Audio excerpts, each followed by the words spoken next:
Hey guys, this is Turok, and in this video I'm going to be reviewing One Piece chapter 1165. It is titled Reverberations. This last chapter we saw how we got a bit of tidbit of lore from Rocks about his family line have something to do with someone called Davy Jones, who supposedly is the king of the world before the Void Century, perhaps even partially into it. And this really irked Emu, and we know that something there that so Davy Jones. My guess was like Davy Jones. If what Rocks is saying at face value, taking away says at face value, that this goes with something I kind of thought before, where Joy Boy was probably acting as more of a general, leading the forces of the ancient kingdom and any allies they could have had. I wonder if they had allies like Wano on their side, and fighting against the alliance of the 20 kingdoms, which is forms the top of the world government now, with the celestial dragons and their bullshit there, all that and the infrastructure and that they've created as like a federation. And so Rocks was finally transformed in the same way we saw with the giants. Although again, it's interesting. I'm surprised Emu didn't feel the need to turn other people into his slaves, into his demon soldiers, I guess we could call them too. He turns Rocks finally into one of these things, and he sends him on a rampage, and he starts having him first. His main intent is to have him. This is how messed up Emu is. He sends Rocks after his family, who are still trying to escape the island, and he almost gets them. And but luckily, Kuma, of all people, he ends up saving Eris and Teach from being harmed here. So now we do know that Eris at some point probably helps raise Teach a little longer, but must die in the next 10 years, because I think it's exactly 10 years from now, more or less, that Whitebeard picks up Teach and brings him on board a ship and found him on some other island in the New World. Or was it in the New World? It could have been anywhere on the Grand Line, I guess. But he was in the New World when he picked up Odin. And I think wasn't Odin with Whitebeard still? Yeah, because they were showing it from Odin's viewpoint, but we were watching some of Whitebeard's actions, so it probably was in the New World. I wonder if they'll say what island. I don't think they say what island, but now I'll have to go back and read or watch that episode chapter and see if they said it just somewhere in the New World. And the other part of this is that. We saw Rocks take out Kaido and Big Mom quickly, and him and Whitebeard briefly clash. And I liked what Tekking suggested, but it looks like it was otherwise, that Whitebeard isn't seen anymore in the rest of that last chapter. And I thought, the thought was from Tekking's, what I heard him say was that maybe this was where Whitebeard and Garland clashed, because there was that line that Whitebeard said when him and Shanks talked over 2 years ago, that about when I see you, I remember a scar, and maybe they did clash at some point. There's some other angles here. Oda is not showing everything. Like, there's probably some other stuff here he could be saving from other angles, just like he kind of did when we got the tease of this from Kuma. We only saw a little bit, and now we're getting the other stuff while also seeing a bit of Kuma. There's just so much here. It'd be cool to have like some of this fleshed out later. Maybe maybe Oda could pass on the work to somebody else while giving them the story bits to do. That would be great to have. That if some story stuff like this could be delegated elsewhere. I see so much of this other stuff lately where other artists are redoing the past story bits from One Piece. Like there's a Zoro versus Mihawk one I keep seeing on the Shonen Jump app. I would love to see some other stuff like that drawn, and if Oda can't do it, he could allow, or if he's if it somehow could be done by other people while he supervises the story. But the ending of this is, as you see here, he finally is Garp and Dragon. I almost said Dragon. Garp and Ace. He looks so much like Garp and Roger attract Rocks to them to try and stop him from rampaging and harming others, for their own reasons. Garp knows a lot of the navies there, and he wants to protect them. Roger wants to make sure his crew can escape. He probably, in a way too, I feel like at least for Roger, he'll doesn't want to see other pirates even hurt in this way too. Like, he doesn't want to see other people lost their life for just no reason. I could see Roger caring enough about that. I certainly would. And so they face off here against Rocks, and this is where this chapter gets into some of the action here. And so this is real exciting. So let's get into this here. So, wait a minute here. All right. So we got the two of them facing off here. Okay, hold on here. Something's wrong. So Rox is somehow communicating to them telepathically, and we have no idea yet if this is something that is Rox was able to do before, or how this is maybe connected to him not being transformed. And some of the speculation we had too was of whether or not this has something to do with only Roger would be able to hear it, because he can hear other telepathic voices through that ability that we know as the voices of all things that Luffy and Odin and his family, and Odin and his Momonosuke have too in his family. So but here we can confirm that somehow Rox is doing this in a way that others can hear him. And actually, that's of course, perhaps Garp, being Luffy's grandson, also inherited that ability, but never was near Zou or any of those Sea Kings to hear them speak. So we don't know for sure there. There could be just that, of course, because we don't get to see any others hear this speaking, like Whitebeard, Big Mom, or Kaido, who were nearby. So that's kind of up in the air, but it seems logical that Garp and Roger could just hear, because they both can have that ability. So we have those three. So does that mean Ace could have heard it as well? We never found out if Ace had this ability, because now we only have Garp and Odin's family. So Roger's line is there's no more family of Rogers that we know of alive. So we don't know if there would be others could. And I don't know, you get what I'm saying. So Rox is coming after them. So Garp even says, "Did you hear that too?" And Roger's like, "Yep, I did." And I love it too. We get to see a lot of the hockey again. He's got Ace, his sword, and he's hockeying it up. And Ace start fighting with him, and so he's saying again, Rox reiterates, "Can you please kill me?" Because he cannot stop himself whatsoever. And you can already see his, you can tell somebody, what happened right here, that he is crying because he can't stop himself. So he's witnessing all this happening as his body does the bidding of Eam. I want to put this on too. So Roger notes too. I can see this, like his words, his attitude, and his expression.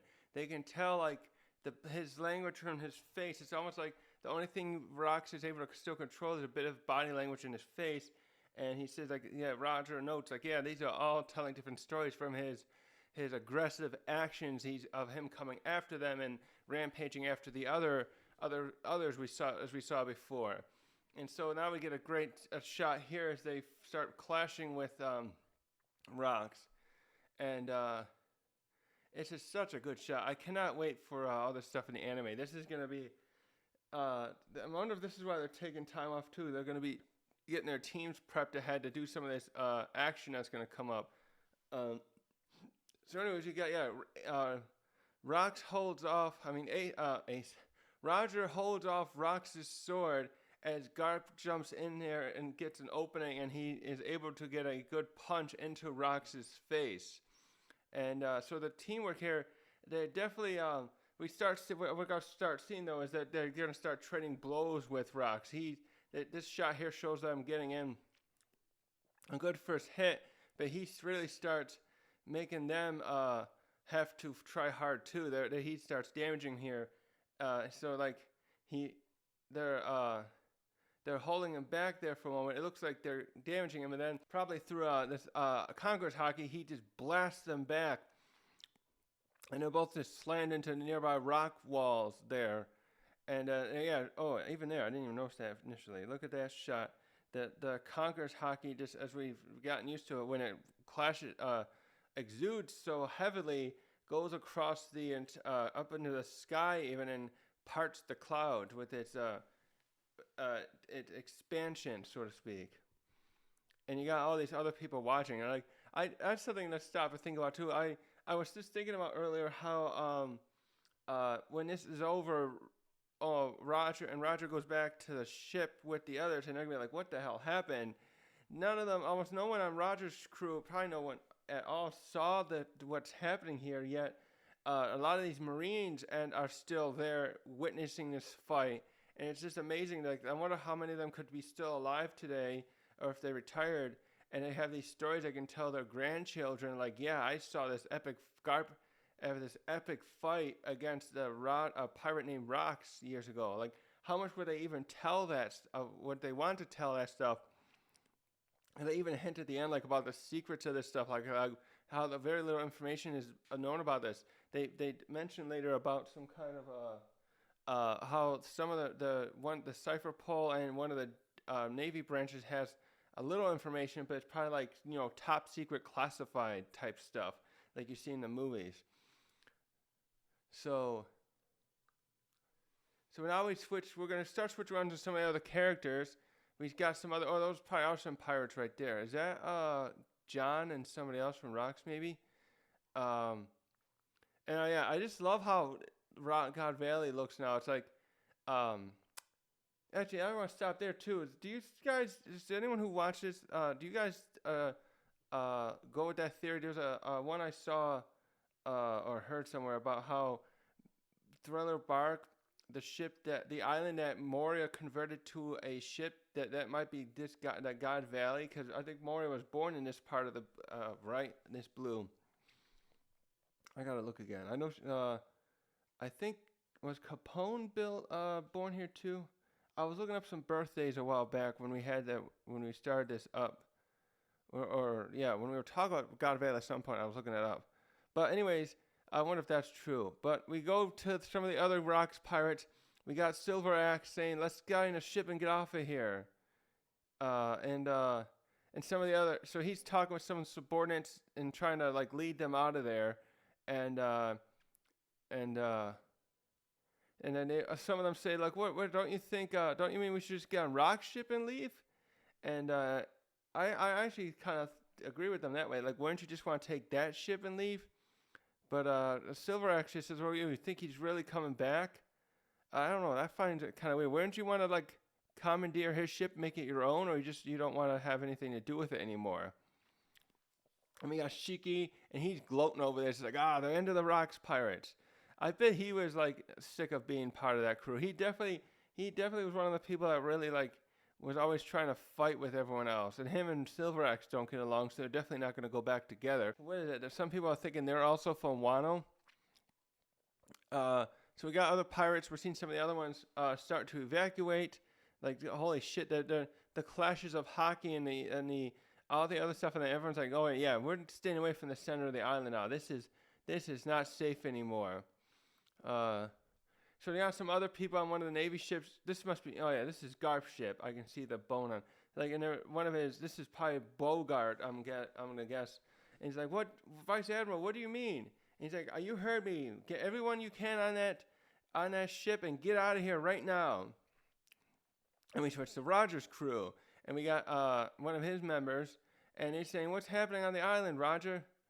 And saying, once everyone else gets over there, you just get the hell out of there now. This is getting very heavy over here. So everyone's like waiting, and then the others are just, So Roger and Roger and Garp say, yes, just get out of here. We'll finish this up. I will be back.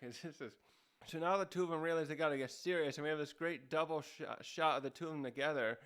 And wow, I always feel like, I always imagine Roger as more of a taller, thin guy, but the short hair, he looks very broad-shouldered. And we get to see him and Garp, built similar Garp basically. So they're both throwing off their jackets, and so they're conveying why they came here. And we got Garp like, I wanted to come here to arrest you guys, but it looks like things have changed. And Roger says, yep, and I just came here because I wanted to rescue Shaki and get some treasure and get the hell out. And Roger says, well, looks like, what do you think? Can we put our differences aside for a moment and stop him? And Roger's like, I don't like this at all. I'm teaming up with a pirate, but I mean, I can't afford to let rocks come around and run wild, because then his own men will get hurt. So they're working together for once. This is probably the beginning too of why they. I wonder if after this Garp ever tried to seriously pursue Roger again, because some camaraderie must have been built up here, because we know in 20, what is it now? When did they execute him? In 16 years from now, and that's around the time Ace is born, or well, would have been born and such, and so he asks him to, look after my son. So yeah, they're gonna team up here. So now Rox comes after him again, and they're trying to fight with him, they start clashing with him. And yeah, this is really like pushing them to the limits. I wonder if they had teamed up against Rox when he wasn't transformed, if they could defeat him. I have a feeling they would have, like with less damage to themselves, I guess you could say. Because yeah, they start. So he dodged Garp. Yeah, I'm gonna keep messing up the names. Garp dodges this attack. There's a thrust from Rox, and so what's happening there? It looks like Ace. I'm gonna keep doing that too. Roger goes. What's Roger do here? Oh, I see. He went underneath. Yeah, while Rox went after Garp, Ace, Roger dashed past him or under him, gets behind him and tries to do a backslash to get him in an opening there. It looks like it works. And he pushes Rox into the rock face there. And so Garp comes and he grabs Rox there by his foot, and then he's saying, like, look, it looks like you've got a curse on you. And he's like, I wonder if there's any way we can break it. So then he grabs Rox there and throws him into a different rock face. Yeah, they're both hoping they can like try to snap him out of it. And well, after he does, Garp has thrown Rox there. The Roger comes swinging down with an overhead swing of an ace and uses hockey there to try to hit him. Holy crap. And yeah, they're all throwing their Conqueror's hockey into this. And from what it appears here, they're taking some damage here, and Rox has taken none. And in this form, he's outlasting him. Now, this is essentially, this fight reminds me a lot of in Dragon Ball Z, where especially when Piccolo was fighting Android 17 and then Goku had to fight Cell, that they're in those fights, the androids Cell and 17 have this nearly unlimited stamina, and so the only way to really beat something like that is to be more powerful than them to deal the damage. Piccolo in his fight against 17 actually was starting to achieve that. He was also so equal with 17 that he was taking a lot of damage too and running out of stamina. And this seems to be a similar scenario where in this transformed state, Rox is starting to slowly outlast Roger and Garp. And so yeah, we'll see more of that in a bit. So we switch here to the Roger crew, who are still trying to get to the Oro Jackson. Oh wait, this probably isn't the Oro Jackson at this point, right? The Oro Jackson is built a little bit later. Get to their ship. We'll have to see. I don't think that is the Oro Jackson. And so we got Rayleigh, Shocky, and some of the others. And so yeah, they're like, Rayleigh's like, let's just keep going. Roger's trying to hold that thing back while we evacuate the island. We got the other guy, and what's his name again? He's like, holy shit, that's the one holding, he's got Shanks in that. That's the one who's got the Shanks's, if I'm checking right, I think that one's name is Taro, who's holding, the chest that has Shanks in it. And so then we switch to we see Scopper running toward the ship too, and Gloriosa shows up here and like, hey, can you, is there room on your ship for me? So she's disbanding from the Rocks Pirates too, but she doesn't want to deal with the others, and she's gonna go pick up her, of course, she still wants to be, that's right, she wants to be with Roger. And we see Scopper like, oh, it's Gloriosa, what are you doing here? So that's right, so let's stop a second. We're gonna see where Whitebeard is in a minute. So everyone's gonna be splitting off from here. We got Silver Axe was evacuating with some other members of Rock's crew, and he's getting he's having them look for a different ship. We got oh yeah, we see Stussy here in a minute too. I don't know where Stussy leaves with. We know eventually she joins up with Mads. We got so Silver Axe, Shiki, Stussy. I don't think we see much of John or Gangzu in this chapter. And Gloriosa's gonna go with the Roger Pirates to get out of here. Yeah, and then there's Kaido, Big Mom, and they're gonna leave soon too. So Gloriosa's going with them. Here we go. Yeah. So now we switch to Big Mom. This was the part. Like I'm so sick of Big Mom bringing this up constantly. Now I'm seeing what this is. I thought maybe Kaido. We always had this assumption that based on her telling of the story that Kaido might have got her here fighting Rocks or Roger or Garp, but no, he just took the fruit from her, and she's like, no, you're gonna owe me for the rest of life for this. You hear that? Nick, he's like, no, I'm with you. I'm with Kaido, and this is bullshit. You lost it fair and square. I got the fruit. That's too bad. You can go find a different one for your kids. And he's like, well, just leave. Like, you just watch. I'm going off on my own now to make my own crew. Want to make the whole world tremble, kind of thing.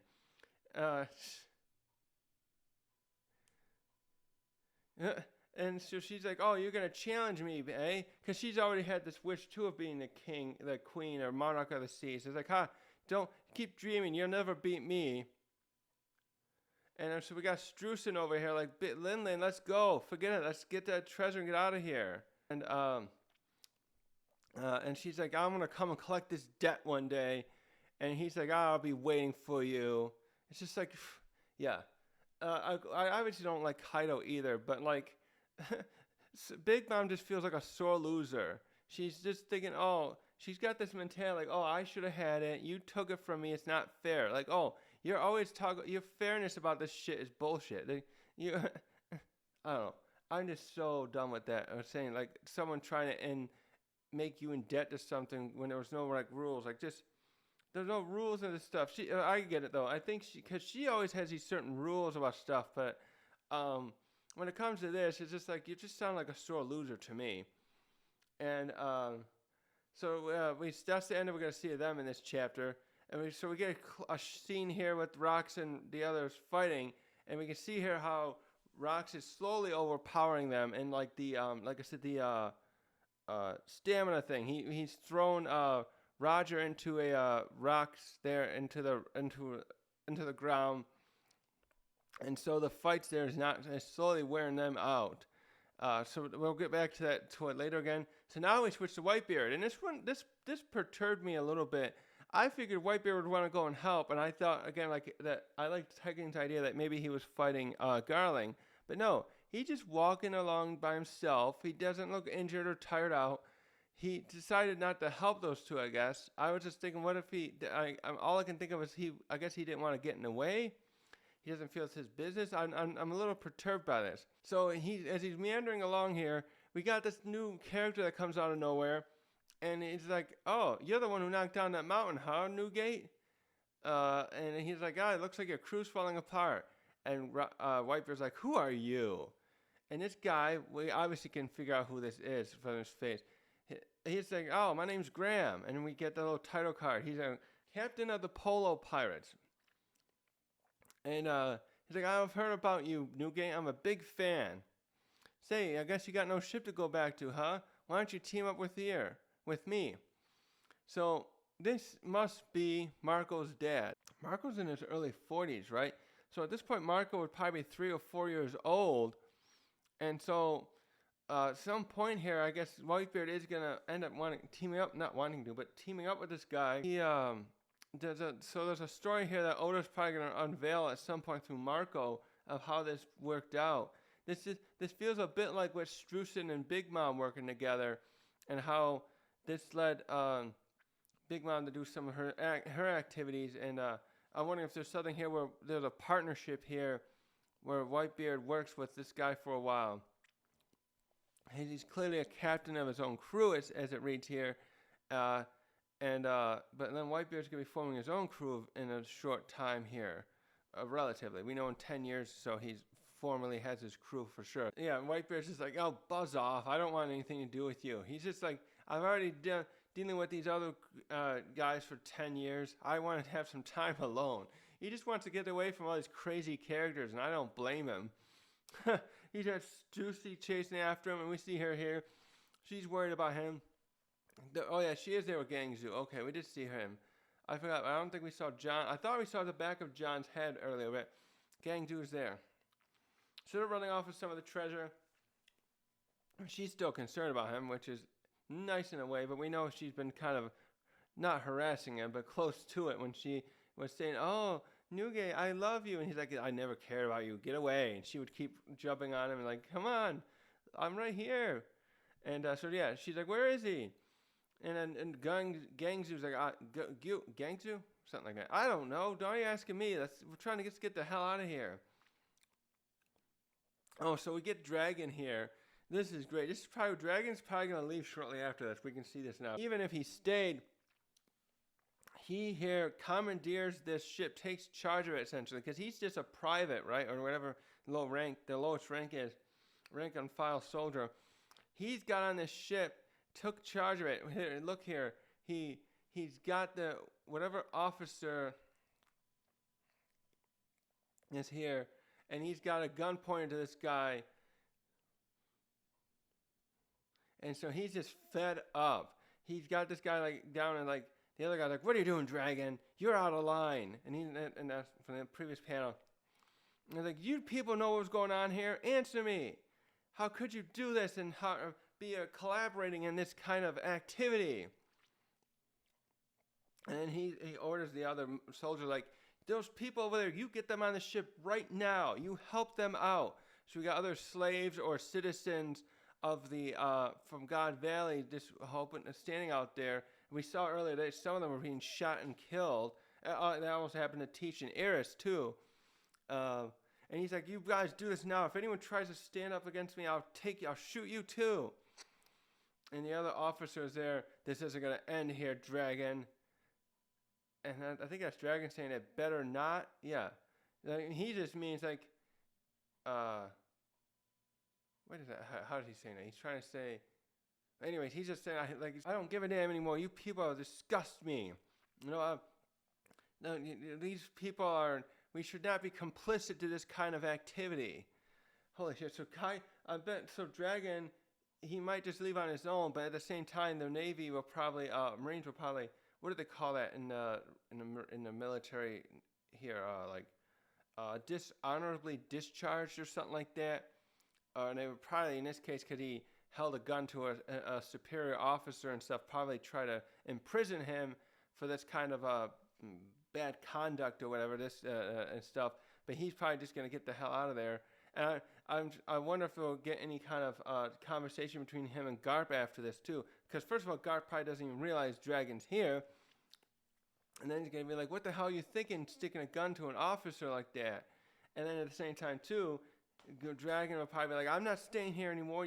What are you thinking, Dad, being part of this bullshit? This is just wrong. But we saw Garp say in the last chapter, like, I can't just leave the Marines, even though this is wrong. Who would protect the Marines? Who else will protect the people of the world if not someone like me to keep a steady hand on the ship? So we go back to the Roger crew, and we see Rayleigh and Scopper have made it to the ship. So everyone else is probably on board, and then they start running back. And so we got one of the others saying, Scopper, Gabon, Scopper, Rayleigh, where are you going? Like, don't dare follow us. You guys take the ship out and wait for us. And so they're going to go back and aid, which is good, because, like, I think Garp, so maybe they do. I wonder if they help, if they actually tangibly, or whatever, help in this way. Also, it's clear too. That's something else with Big Mom and Kaido. It's clear they don't care anymore to help or want to get involved in that fight. I'm sure, like Big Mom herself, Big Mom especially seems very self-centered at this time. So I almost could have seen Kaido coming back to try to help a little bit, but it appears he's not going to. So I shouldn't be too surprised. He is kind of self-centered himself. Of course he is, but like so. See, we go down to. Then we go down to who is this? Yeah, the world government ship fleeing away. This must be Saturn. So Eam, yeah, So Eam at this point has probably already left his control of Saturn, and we see it. The ship's leaving here. Saturn. Is that Eam still talking? No, he still is possessing Saturn. You can see the eyes. And he's telling other officers there, like, that ship, that island will have never existed. Understood? And so, the same thing we saw Saturn and the others say to the surveillance group when they talked about Lulusia. Okay, so we're going to get near the end here now. And we have the narrator, or Oda, going, the God Valley Innocent. The S-level top secret X classification. Oh yeah, S-level. They always use S-class as like the top thing in different, like they do in One Punch Man and there's some other stuff I've seen where they always have like classes. Like S is the unique, that's tip of the spear, and then there's A, B, C, etc. sometimes. Records of class and operations and special hazard pay. Oh, okay. I thought that said, wait a minute, let me see here. I had the other translation.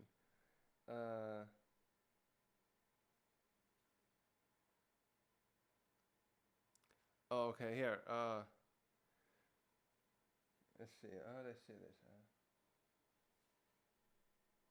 Oh yeah, that was weird. In the unofficial here, when it shows that panel with rocks, it's in this unofficial, like, and concerning the top secret level S special mission, information on God Valley are sparse, such as registry participants in the human hunt, the site of an event, the island location, the population details were all erased, and a number of fatalities unknown. Okay, so now we have Garp and Roger talking. Okay, so yeah, as you can see in here, they're getting thrown about by rocks and they're running out of steam here. And Roger says, Garp, did you know about that black monster that the government has? And you're part of that group that call themselves a good guy?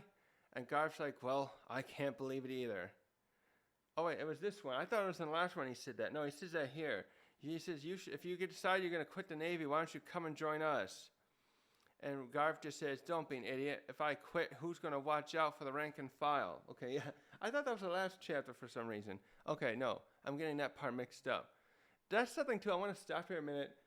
Somebody brought up something, a video. I haven't watched it yet, but I saw the title, and they have an interesting theory that maybe Roger and Garp were buddies years ago before they parted ways, and, Garp enlisted in the Navy, and Roger eventually decided to go out to sea to become a pirate. And I'm wondering if that's partially true here. Now, maybe if they weren't friends, what if Garp, well, I guess, yeah, what if they became buddies for a short time in Logtown? Because Garp's from Goa Kingdom, Roger's, they're both from the East Blue. So that'd be very interesting if they passed by each other in some way, traversing around the East Blue before, because Garp, I think, enlisted when he was young, though, and I don't think Roger started coming. Do we know how many years ago that was when he met Rayleigh? And we don't know if that was in East Blue either. Oh, and I forgot to look. At this point, you can see here too, the fighting here is knocking down the other pillar. So it was initially the clash of Whitebeard and Rocks that knocked the first one down, and the fighting now has gotten so bad. But these two, there's these three, among these three, that the other one's starting to collapse right here. So this is a very interesting part at the end here. I don't get this. This is a very interesting part here at the end. I don't get some of this conversation here. But Roger starts talking about something here, and I think this has something to do with it's something to do with this new hockey we're probably going to understand, or something that Scarborough was saying to Luffy. 10 chapters back or so about learning to use your haki. This is like the something to do with the third one, and he starts talking about using haki mass. Like how I'm thinking, like, does that mean how much haki you pile into an attack? Let's see. And so he's saying here, yeah. First of all, we know armor and haki is one that never yields to devil fruits. Okay. So then he's starting to go on, like, and then I was using the Conqueror's haki in there, so there's no way I couldn't have hurt him. And but no, it seems to be. But then Garp's saying, yeah, it seems to not be working. He's like, well, yeah, he's guarding with Conqueror's haki, so he's canceling out your attack. And so, and Roger's like, right, so we can't damage him really unless we surpass that. So Roger's saying, yeah. So like I said, yeah. If we comes down to who wears each other out first, if we get worn out, we're gonna lose, and we can't keep fighting something like that. So yeah, he's trying to say, I guess here. So yeah, Roger resports like, so you want to put into a critical mass of Conqueror's haki, and he's like, yeah, we have to pour everything we got into an attack, otherwise we're never gonna get anywhere. So this is very anime manga style. Like they've been trying with attacks without like they've been trying to fight. It's like when you're in a boxing match. Because I've never been in a boxing match, but I know I've listened to some of the concepts and I've done running, so I can kind of get where this is going. If you're doing distance running, I'll use my own understanding of this. If you're running in a distance, you don't put your all into it. That's not like a sprint. You pace yourself, and then at the end, though, if you're at a finishing line, you want to do a little sprint, and not a little, good sprint to get to the end in case there's someone alongside you, and that you want to like get that slightly better placement in there, or be the winner if you're at the top, near the end, the best ones. This makes sense. What my understanding of boxing too is like. When these people are boxing, then they're like sometimes just jabbing at each other. They're not like doing these wide haymaker swings in that use up all your energy in the same way. They like pace themselves. I always try to think about this when in these anime fights too. When they're throwing off like energy attacks and haki attacks and all that stuff, they're throwing out attacks where they can that are powerful, but one that can do repeatedly. But now, and it's always this way at the end when in a crucial fight, they have to pour everything they got left where they probably could do several more of those repeated attacks that are powerful. But now they're going to hone all that into one last big attack because they can't damage him. And so now they're getting up together here, and so Roger's even laying out the situation. If we can pull this off, all three of us should be gone for the count. And Garp's like, yeah, but if we miss, the two of us are done for. I thought Roger was saying this, but it looks like it's Garp saying it. Like, listen up, Rox. I don't know what I can say to counsel you. I don't know what happened either. But, like, I understand one thing. That I recognize your sorrow. Or, how to say in this one? Frustration? Yeah. And they're both recognizing that Rox, is not himself. And so now they both pull out their final attack. And so this is very heartbreaking. Sorry. Rox is there crying his eyes out like, guys, hurry up and defeat me. I can't take this. And so he just like, oh my God, it's so bad. Oh. I didn't think, like I was saying before too, and I know others did it now too, we didn't think we'd feel sympathetic for Rox, given how we saw him early on, but Jesus. So they've realized too, they can't knock some sense into him without maybe if they knock him unconscious. So Roger just can't look at him crying. He's feeling bad too. And he's like, so he covers his eyes there as he starts winding up Ace. He's got this attack winding up. It reminds me a little bit of what Sanji does with Diable Jambe.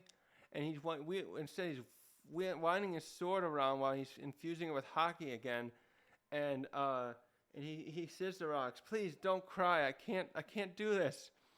and he's got an attack winding up called God of Fire, and Roger starts winding up his arms. This looks like he's This reminds me of Luffy's Gatling gun attack, or is that what it's called? Gatling pistol? I forget the right name of it.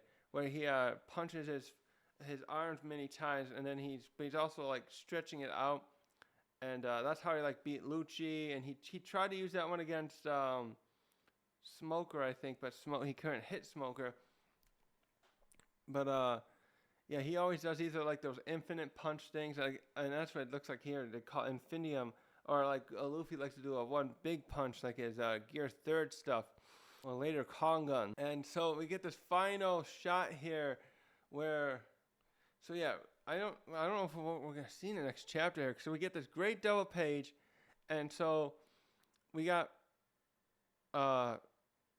Roger and Garp coming in on either side of Rocks. Oh, wow. It actually looks like they are cutting through him. Right, they are. Oh, my God. So, Ace, what do you call it? God of Fire Ace? Infindium Explosion. They come on either side of Rocks coming at him. Roger coming toward Rocks' right side and Garp to Rocks' left side. And they're just pouring all their remaining hockey they can into their attacks. And we just get this... this narration here. We don't get to see any more of the other two, but it looks like it clearly has like punched through the Rox's body. And then we get the narration. The world government attempted to cover up everything they have in here, but the notoriety, due to the notoriety of the Rox Dzebig and the lawless band of followers, even with all that, the events of that day caused unmistakable reverberation that shook the very world. And we get this final shot. Yeah, we see Rocks falling, not really falling down, but falling back. And you got the holes and slices through him from Garp and Roger. And we still see him like crying. And we get this final shot there of the island, just the hockey exuding everywhere, just probably collapsing the rest of the island. And yeah, look at that. The whole of the pillars are totally gone between the fights with Rocks fighting Garp, Roger, Whitebeard, and the others. It's just nothing left except the main area. And it looks like it's just creating a storm. I bet the whole West Blue is right now experiencing the reverberations of that as well. Like a tangible, like a storm, and wondering what the hell's going on. This is something too, because this is like, we had that conversation in the not conversation. There's that part where we're learning from Dr. Vegapunk and Egghead, and the new the episode just came out was talking about it, is covering that chapter 15 or 16, 115 or 16, 1100. The ancient weapons causing so much destruction and causing the sinking of the rise in sea levels and causing the continents that existed previously to be submerged. And I'm just thinking, if there were any fights back then that also caused so much hockey, this too would be enough to cause so much damage that would change the landscape of the world here. This really reminds me a lot too. If you've ever read the Wheel of Time series, which has a TV series, but I heard it's kind of crap, so I haven't had the willpower to want to watch it, because I love the books, and I'm not into those adaptations because some of them have been crap. Other ones I've seen are crap, like The Witcher. But there was a big part in there too, where like there was these clashes of a big war that happened thousands of years ago, and that thing, and it's likewise like this, where because these people in there can wield those elemental powers, there was like so much destruction in that world too. And it's I think there were mention of other weapons in there too. Well, yeah, they had those special weapons that they could wield even more of that elemental one power. It's called the one power, but then they transfer into like elemental stuff usually. Earth, fire, water, air, and earth and stuff. But yeah, there was like a similar thing where like the wars were so bad, the fights were so bad that they're destroying the face of the planet. And it's just like the same thing here. This is just three of them fighting, and if what would have happened? Just think about how much more this could have kept going worse if Kaido, Big Mom, and Whitebeard had continued fighting alongside Garp and Roger against Rocks. This is bad enough. This the three of them fighting, and then the other three were involved. It's like, good golly. Imagine if this happened across the red wall on top of there, and it would have splintered the area they're in, and then it's allowed connected two of the ocean, the blues together. That would have been something. And to think about like how much the how easy it would be basically for someone like Garp or Roger to change the landscape and the whole ocean flows if they wanted to try that way, to just like go like a big karate chop down through, or a big slice with Ace, or Whitebeard did it with the Guro Guro no Mi. Think about that with the Guro, anyone who's strong enough, even Whitebeard's fruit, and they didn't have good hockey, could probably just smash through the red wall. I bet after a while, it just would be a matter of perseverance and strength and stamina and stuff like that, and good use with that fruit. By the way, what would that mean too if the Whitebeard's fruit was awakened? I just thought about like that would be interesting, where because when other people awaken their fruits, they often can change stuff around them. Does that mean like Whitebeard could just like put his hands on the ground maybe if he had awakened it, and just like push down a little bit, do a little like that, and it starts sending shockwaves outward like that? I mean, even if he punched it would, because whenever he does it, it like that. But now it's like, how could that would be interesting to think about how awakening it would be different that way, because his fruit is destructive that way. It's like, it's similar to hockey in some ways, the way that Conquerors and Armament work together. It's like a devil fruit version of that, where you slam into something, or even he just goes in the air and just goes out. Well, I just realized that, yeah, that's kind of similar to how when we see these others who use Conquerors and Conquerors and Armament together, it seems that they're creating the similar riffs. Like what happened when sorry for the cutout there. Something's going on with my audio. So often, I don't know if it's OBS, because I use it in different mics. It's cutting off some of my audio. So I was saying Don Jinjiao, when him and Luffy clash in the Coliseum in Dressrosa, and also later when Luffy does it with Luffy and Doflamingo, they get this area of effect when they're clashing that just reminded me of what Rocks, when Whitebeard's Guro Guro no Mi, now Blackbeard has it, uses that fruit. It just has an effect there that's very destructive. So I was just noting the comparisons of different non-devil fruit and other devil fruit abilities that Oda's been introducing in the story, and how similar they can be. Likewise, I was thinking about there's a similarity here. I just was thinking about as I recorded this with Moria and the devil fruit he has. I don't know his shadow fruit. I forget the name of it, but his fruit with, and this is like an opposite more so with Emu here now, how Emu can control people to do his will, his bidding, and he does the Domai Reversi thing, and then he did it to Rocks, and we saw him do it to Doribragi and other giants there in the present point now in Elbath. And Moria, though, is opposite, where if it's a dead body that is still not fully gone, whatever, destroyed or into the earth, whatever. Can't think of the word for that. He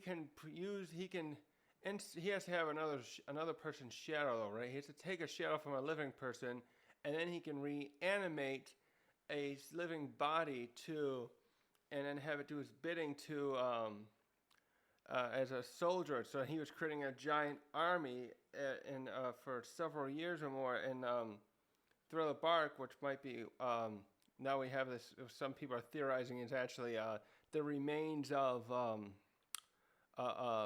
God Valley. So his power is the opposite. That Devil Fruit's the opposite kind of what Emu can do. So it's very interesting here if there'd be any like parallels there that Oda would link as to why that kind of stuff is similar, especially with those two powers, with Emu's power and the Shadow Fruit power, and how they can do those kind of control over things. In this case, it's interesting, especially with Emu, that he can just take control of almost anybody. And the question once again too is whether or not that is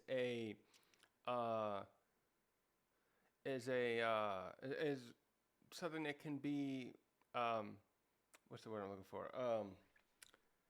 They can stop that control. They can block it. Fuck, can't think of a good word for it. Resist it. That's a good word. I want to resist it fully, so they can't be taken control of. Because the big question will be here then if when Luffy comes up to from the underworld and up there to face off against the God's Knights, and now we got Gunko controlled by Emu. What will happen here? This will be the first facing off of Luffy against Emu now, and so that will be very interesting to see what Oda's going to go with that. And the last thing I think I was going to say that I didn't get was get recorded was lost is I'm wondering if where Roger's sword ace is. I wanted to leave off with. I was just realizing here that his sword is ranked as one of the top supreme grade swords, and his is the only one whose whereabouts we're unaware of, for sure. Because we got Shodai Kitetsu, who's likely owned by Ethan. We got Whitebeard's weapon. Can't think of its name right now. I'll just botch it out without looking it up. His weapon is at probably a Sphinx Island or somewhere else there with at the grave where him and Ace are buried. And then the other two are the other is Admiral Fujitora's sword. I forget that one's name right now too. That his is a supreme great sword, and last is the first one we ever saw, Mihawk's sword, Yoru. So we have 5 swords there, and I'm wondering where if Roger's sword was maybe left in the hands of one of his fellow crewmates like Crocus or Scopper or Rayleigh. If it's with Scopper or Crocus, I'm sure they're not going to use it. Scopper likes to use a battle axe, and we don't know if Crocus. Did they show Crocus fight when he was with Odin in Odin's flashback when he was fighting with on Roger's side to fight Whitebeard's crew? I don't know if he was shown in combat there. And if it was left with Rayleigh, maybe he would use it. Rayleigh certainly would probably still have his own sword still, unless it got lost or destroyed. But he is also a swordsman and would maybe want to use it in battle. But I also can see him being the one to hang on to it in case of that reasoning, because he would know how to wield it better than the ones I just aforementioned. Obviously, some of the other members of Roger's crew, I'm sure, were very close with him and would be happy to hang on to Ace for him and keep it once he probably would think he wouldn't need it anymore. When she left, the crew disbanded and he went back to live with Rouge in whatever blue that is. I forget where Rouge was from. So yeah, those are my other thoughts, and I hope this records now. And I hope you enjoyed this chapter, and I don't think there's a break next week either, so I can't wait. So I'm recording this on Monday, so the 4 more days hopefully before the unofficial comes out. So thanks for watching.